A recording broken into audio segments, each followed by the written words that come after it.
An appeal to authority is a form of argument in which the opinion of an authority on a topic is used as evidence to support an argument. It is well known as a fallacy, though some consider that it is not a fallacy when all sides of a discussion agree on the reliability of the authority in the given context. Alphabet soup fallacy is a fallacy in which a person inappropriately overuses acronyms, abbreviations, form numbers, and arcane insider shop talk primarily to prove to an audience that he speaks their language and is one of them, and to shut out, confuse, or impress outsiders. Equivocation, which means calling two different things by the same name, is a fallacy resulting from the use of a particular word or expression in multiple senses within an argument. It is a type of ambiguity that stems from a phrase having two distinct meanings, not from the grammar or structure of the sentence. Dogmatism is the fallacy which occurs when one doctrine is pushed, often intensely, as the only acceptable conclusion.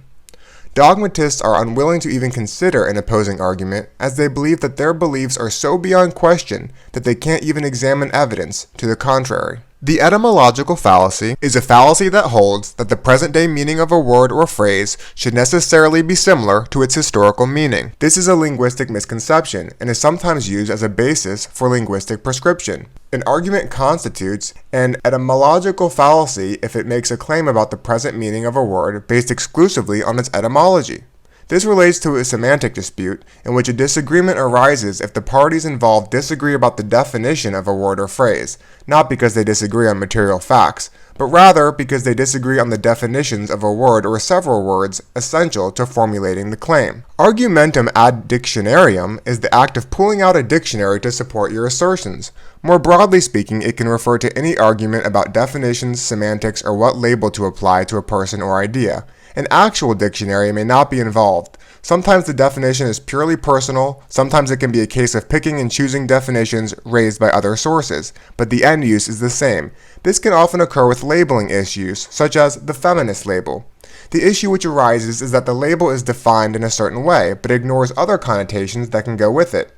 While some might say that feminism is about gender equality, there are people who hold very unsavory opinions that deviate from this, despite being considered and self-identified as feminists. So although the dictionary definition might be true and agreed upon by some people, the connections and connotations of the word that aren't covered by the definition alone still exist. Most people consider the problem to be that some people have taken the true definition and distorted it considerably. An appeal to nature is an argument in which it is proposed that a thing is good because it is natural, or bad because it is unnatural. It is generally considered to be a bad argument because the implicit, unstated primary premise, what is natural is good, is typically irrelevant, having no cogent meaning in practice, or is an opinion instead of a fact. In some contexts, the use of the terms of nature and natural can be vague, leading to unintended associations with other concepts. The word natural can also be a loaded term, much like the word normal. In some contexts, it can carry an implicit value judgment. The naturalistic fallacy can be seen as a subset of the appeal to nature, or a more specific version that makes a moralistic value claim rather than the more generic claim of goodness. For example, saying that cocaine is good for you because it is natural is an example of the appeal to nature. This has nothing to do with morality, but with health. Saying that polyamorous behavior, having multiple sexual partners, is morally good because it seems to be in line with our natural tendencies is an example of the naturalistic fallacy.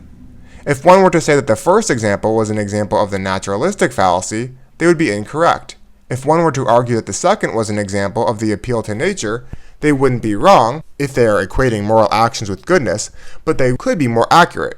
Just as some dogs are Great Danes, but not all dogs are Great Danes, some appeals to nature can be naturalistic fallacies, but not all appeals to nature are naturalistic fallacies. The moralistic fallacy is the fallacy of assuming that an aspect of nature, which has socially unpleasant consequences, cannot exist. Its typical form is, if X were true, then it would happen that Z, where Z is a morally, socially, or politically undesirable thing. What should be moral is assumed a priori to also be naturally occurring. The moralistic fallacy is sometimes presented as the inverse of the naturalistic fallacy. However, it could be seen as a variation of the very same naturalistic fallacy. The difference between them could be considered pragmatical, depending on the intentions of that who uses it. Naturalistic fallacy if the user wants to justify existing social practices with the argument that they are natural.